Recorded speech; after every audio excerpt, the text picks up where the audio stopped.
Assalamualaikum warahmatullahi wabarakatuh.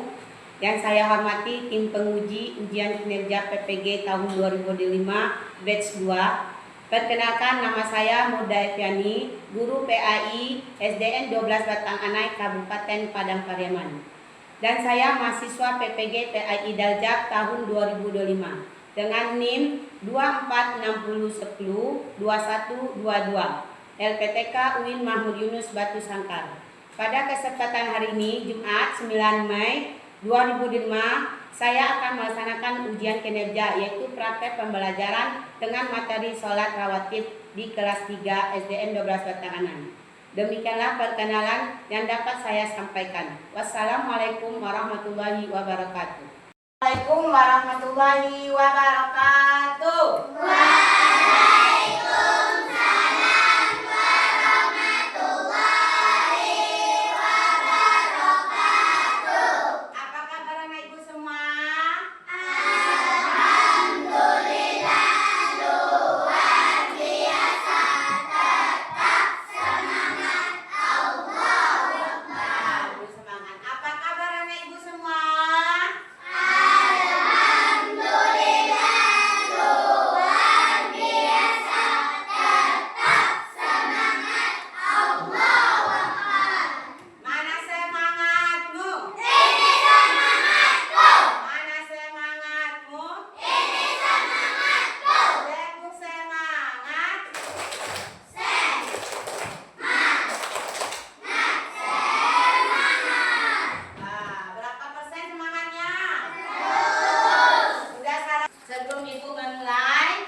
Berdoa dulu agar apa yang kita kerjakan mendapat ridho dan rahmat dari Allah. Ibu minta kepada Ketua Ilham, silakan pimpin doanya. Siap, gerak. Hormat, gerak. Tegak, gerak.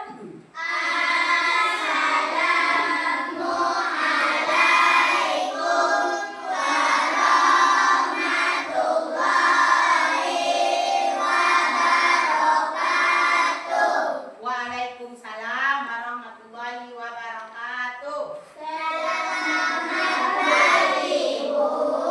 Selamat pagi. Mari berdoa.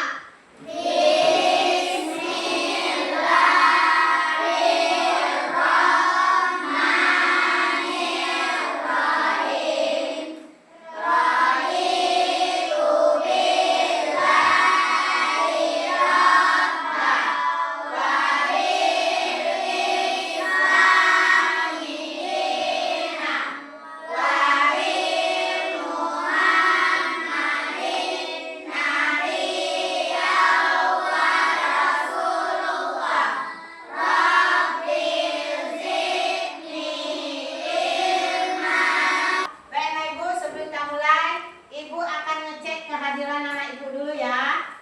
Insyaallah semuanya hadir. Hadir. Ibu ingin tahu dulu kehadiran anak Ibu dulu. Kalau dipanggil namanya silakan angkat tangannya, ya. Bunga,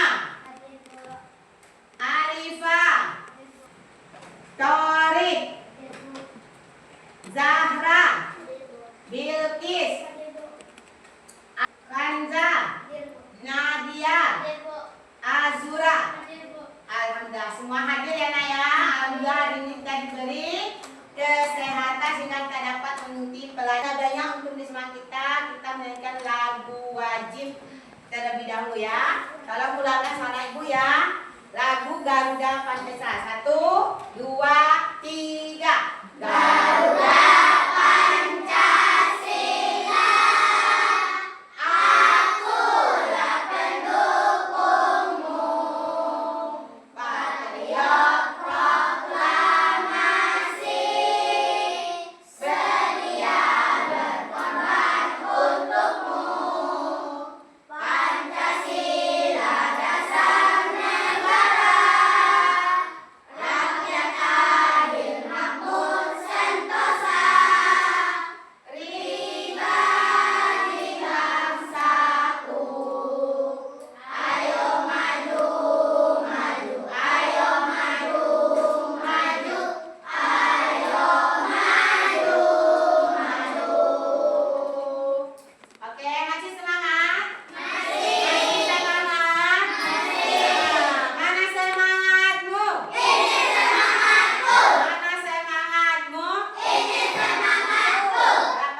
ini yaitu tentang baiklah Najib. Kalimat thayyibah. Ya. Dah, anak ibu semua sehat ya. Kita masuk materi kita, pembelajaran kita yaitu sebelum kita masuk materi baru kita akan mengulang pelajaran yang kemarin yaitu kalimat thayyibah. Siapa yang masih ingat apa itu kalimat thayyibah? Kalimat thayyibah adalah kalimat yang baik diucapkan dan sangat dianjurkan. Kalimat thayyibah itu kalimat yang baik yang sangat dianjurkan kita ucapkan dalam kehidupan sehari-hari. Itu kalimat thayyibah. Apa saja kalimat thayyibah itu, Nak?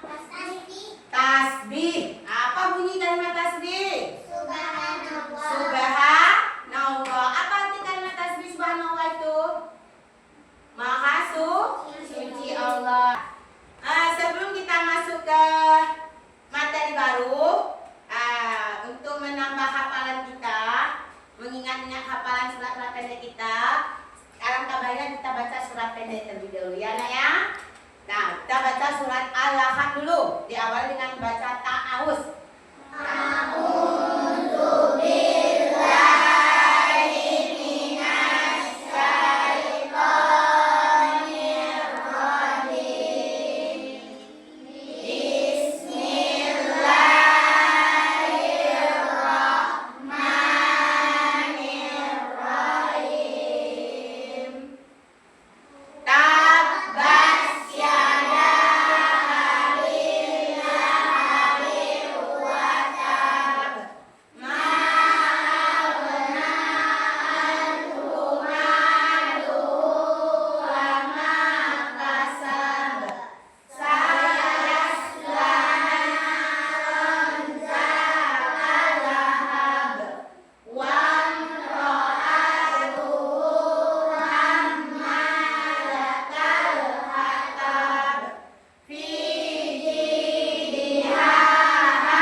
Kewajiban kita sebagai hamba Allah. Berapa kali sehari kita melakukan sholat itu? 5 waktu sehari. Berapa rakaat? 17 rakaat. Itu namanya sholat fardu. Itu namanya sholat. Sholat kan itu 5 kali sehari. Ingin menambah pahala kita, ingin mendekatkan diri kita pada Allah, kita tambah dengan sholat rawatib.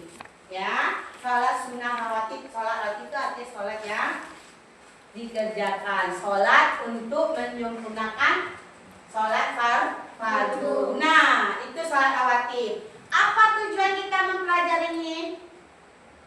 Apa tujuannya, Nak? Siapa yang bisa menjawabnya? Apa tujuan kita? Apa tujuan kita? Tujuan belajar apa? Siapa bisa menjawab? Tujuan kita mempelajarinya apa, Dikit? Tujuan kita mempelajari ini agar membiasakan diri kita untuk melakukan sholat sunnah rawatib, untuk menyempurnakan sholat fardu kita. Ya, Nak ya. Kemudian menunjukkan sikap tertib, sikap yang baik. Sikap apa? Sikap yang tertib, sikap yang baik agar kita terbiasa melakukan sholat rawatib dalam kehidupan sehari-hari. Dan kita tetaplah mengetahui sholat rawatib itu sangat penting. Maka kita memahaminya. Apa itu sholat rawatib? Kalau kita sudah paham, kita akan melakukan mengerjakan sholat sunnah rawatib. Paham ya, Naya? Tujuan kita belajar ini agar kita dapat, kalau kita sudah mengetahui pentingnya sholat rawatib, kita akan melaksanakannya sholat rawatib. rawatib. Itu tujuan kita. Kemudian kita akan menemukan apa saja hikmahnya dalam melakukan sholat sunnah rawatib. Nah, setelah kita mengetahui, memahami apa hikmahnya, kita semangatmu. Ini semangatku. Mana semangatmu? Ini semangatku. Tepuk semangat. Semangat.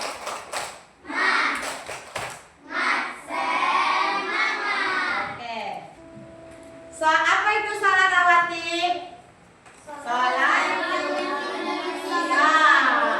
Sholat sunnah yang mengiringi sholat fardu yang dilakukan sebelum atau sesudah sholat fardu, dengan tujuan kita dapat menyempurnakan kekurangan dari sholat fardu tadi. Itu sholat sunnah rawatib ya. Sholat yang mengiringi sholat fardu dilakukan. Apa contoh dari sebelum sholat fardu itu? Sholat sunnah rawatib kita kerjakan sebelum sholat fardu terlakukan. Sholat subuh, sholat sunnah rakaat sebelum sholat subuh. Kemudian sholat sunnah rakaat 2 atau 4 rakaat sebelum zuhur. Itu qobliyah. Yang kedua ba'diyah.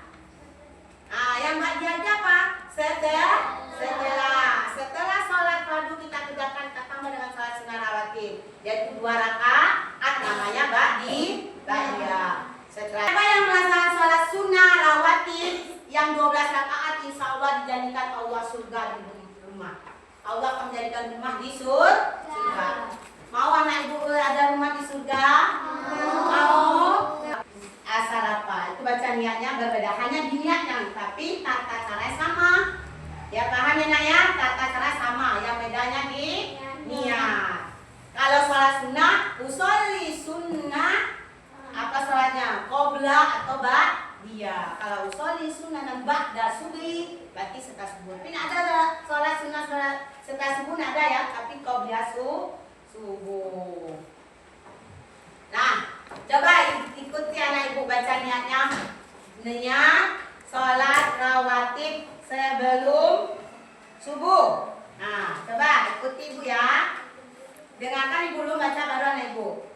Usolli sunnatan subahi raka'ataini kiblatin mustaqbilal kiblati adaan lillahi ta'ala. Coba ikuti 1, 2, 3. Usolli sunnatan subahi raka'ataini mustaqbilal kiblati adaan lillahi ta'ala. Itu niat sholat apa tadi? Sholat sebelum subuh. Kan qobla. Paham? Nah, sekarang ibu bagi kelompok. Kemarin udah ibu bagi kelompoknya ya. Ibu bagi kelompok, masing-masing kelompok ada 4. Masing kelompok itu ada yang 5, ada yang 6. Ibu silakan kalian masing-masing kelompok kerjakan apa yang diperintahkan. Kelompok 1 silakan diskusikan tentang pengertian dari sholat sunnah rawatib. Kelompok 2 silakan kalian diskusikan tentang hikmah di dunia. Kelompok 3 silakan diskusikan hikmah kehidupan di akhirat. Kelompok 4 ibu minta kalian diskusikan tentang ketentuan dari sholat rawatib. Silakan bu kasih waktunya 10 menit. Silakan. Nanti masing-masing kelompok mempresentasikan ke depan hasil diskusi kalian, harus kalian tampil ke depan. Diskusikan. Nah, diskusikan ya tadi tentang pengertian dari sholat sunnah rawatib. Ini tentang apa tadi nak? Hikmah untuk kehidupan di dunia. Ya, kalau ini ya silakan diskusikan nanti masing-masing kalian atau kita nanti siapa? Oke. Kanza. Ini sudah siap? Nah, cepatlah. Pasal apa saja? Ketentuan dari sholat rawatib apa saja? Kan ibu sebutnya.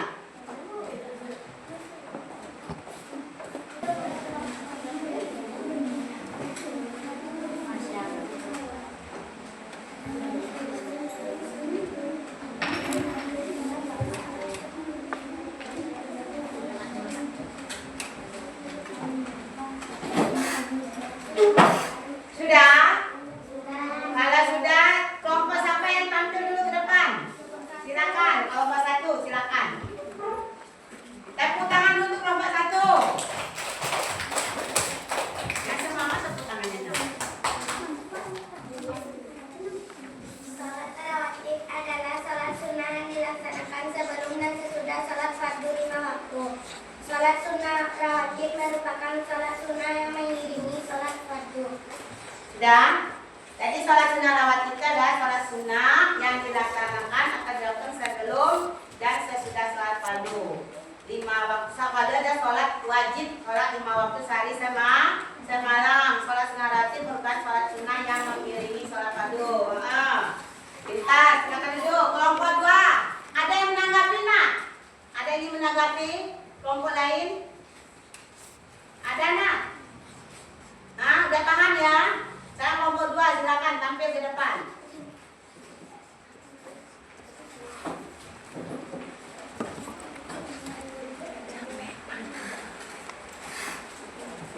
Hikmah untuk kehidupan di dunia. Di antara hikmah yang kita dapatkan adalah dapatkan adanya ibadah sholat rawatib, yaitu a. Pelajaran hidup tertib. Sholawat apapun mempunyai sholat apapun mempunyai rukun yang harus dilaksanakan dengan tertib. B. Pelajaran hidup di disiplin. C. Sholat rawatib apabila memberikan pelajaran kepada kita bahwa melakukan sesuatu membutuhkan pemanasan terlebih dahulu agar dapat melakukan kegiatan utama dengan maksimal. D. Kesehatan jasmani. Gerakan sholat berasal dari Allah. Dah? Ya, apa hikmahnya? Di sini kelompok 2 menjelaskan hikmah melakukan sholat sunnah rawatib untuk kehidupan dunia. Di antara hikmah yang kita lakukan adanya yaitu pembelajaran hidup tertib. Sholat apapun mempunyai rukun yang harus dilaksanakan dengan tertib. Pembelajaran hidup. Mana semangatmu? Ini semangatku. Mana semangatmu? Ini semangatku. Aku fokus. Melihat, mendengar, mengingat, fokus. Aku konsentrasi. Aku konsentrasi. Karena aku ingin tahu guruku berbicara, aku dan mendengarkan. Siap. Nah, tadi kelompok 2 udah. Sekarang kelompok 3, silakan tampilkan diskusinya. Presentasikan diskusinya tadi. Adapun hikmah untuk kehidupan akhirat. Hikmah untuk kehidupan di akhirat. A. Penyempurna salat fardu. Salat fardu kita mungkin ada yang kurang memenuhi ketentuan salat. Salat rawatib dianggap melengkapi kekurangan tersebut. B. Memperbanyak pahala. Salat rawatib termasuk salat yang disunahkan sehingga pelakunya akan mendapatkan pahala. C. Mengukur dosa. Nabi Muhammad SAW bersabda, barang siapa yang sholat sunnah sudah maghrib 6 rakaat sebelum berbicara, maka akan diampunkan baginya dosa 50 tahun. Hadis riwayat itu dapat menyempurnakan salat fardu, yang kedua memperbanyak pahala, yang ketiga penggugur dosa, yang keempat selamat dari api neraka, yang kelima mendapatkan surga, dijadikan surga oleh Allah. Tadi berdasarkan melakukan sholat rawatib, meningkatkan ketakwaan kita kepada Allah. Oke, kelompok 3 ada siap? Kelompok 4 sekarang. Oke, alhamdulillah tadi sudah masing-masing kelompok sudah menampilkan. Coba ibu dengar lagi, kalian bacakan niat sholat sunnah tadi. Apa niat sholat sunnah subuh? Usolli sunnatan subhi rakaataini mustaqbilal qiblati adaan lillahi ta'ala. Coba kelompok 1 baca niatnya sholat sunnah. Usolli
yang dilakukan sebelum atau qobliyah atau ba'diyah, sesudah ya, sesudah sholat fardu yang bertujuan untuk menyempurnakan sholat fardu kita.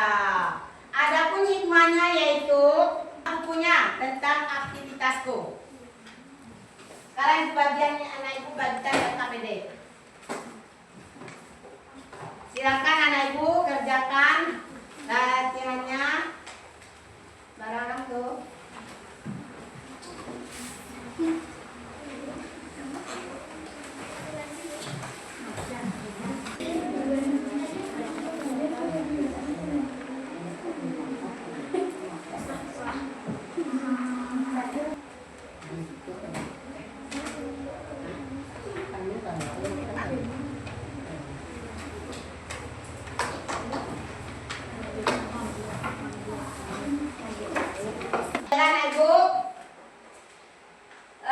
Materi kita tentang sholat rawatib ini yang dapat kita ambil kesimpulan, kita rangkumkan kesimpulannya, yaitu sholat rawatib adalah sholat sunnah yang dilaksanakan sebelum dan sesudah sholat fardu. Sholat fardu yaitu sholat 5 waktu sehari semalam.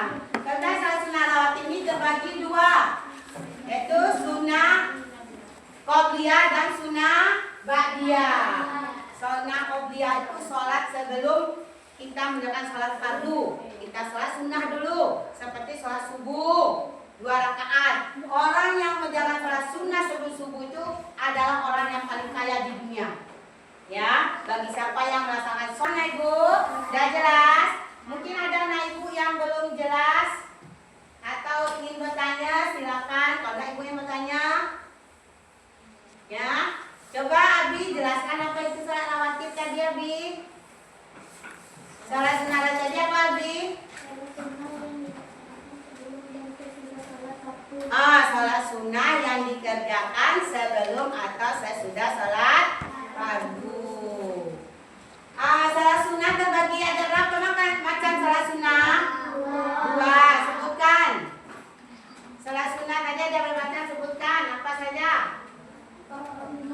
Qobliyah dan ba'diyah. Coba Masya bacakan sholat sunnah subuh sebelum subuh. Sholli sunnatan subuhi rakaataini mustaqbilal qiblati adaan lillahi ta'ala. Nanti semuanya, sekarang ibu tanya bagaimana perasaan anak ibu belajar hari ini? Senang, bahagia enggak? Ilmu yang belum kita dapat itu sudah dapat hari ini belum? Sudah kan? Tadi sebelum masuk materi ini, anak ibu sudah tahu belum sholat sunnah rawatib dan sholat Jumat itu? Belum. Setelah kita pelajari kita baru paham, ya kan? Betapa sholat sunnah rawatib juga sangat penting untuk kita kerjakan. Dia tidak wajib tapi dia sunnah, yaitu sunnah muakkad yang dianjurkan. Sunnah muakkad itu artinya sholat yang dianjurkan, tidak diwajibkan, dianjurkan untuk mendapatkan pahala, untuk mendapatkan rahmat, untuk mendapatkan surga, dan untuk mendekatkan diri kita kepada Allah. Dah paham ya? Dah ngerti ya? Alhamdulillah. Akhirnya selesai juga materi kita hari ini.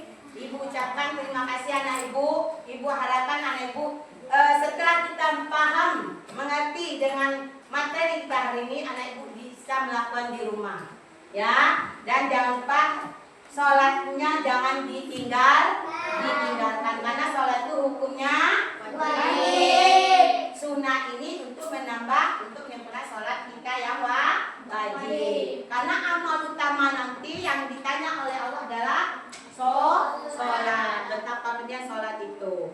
Baiklah anak ibu, untuk hari ini kita sudahi materi kita. Kita tutup dengan membaca doa yang akan dipimpin oleh ketua. Para imam dipersilakan. Siap, gerak.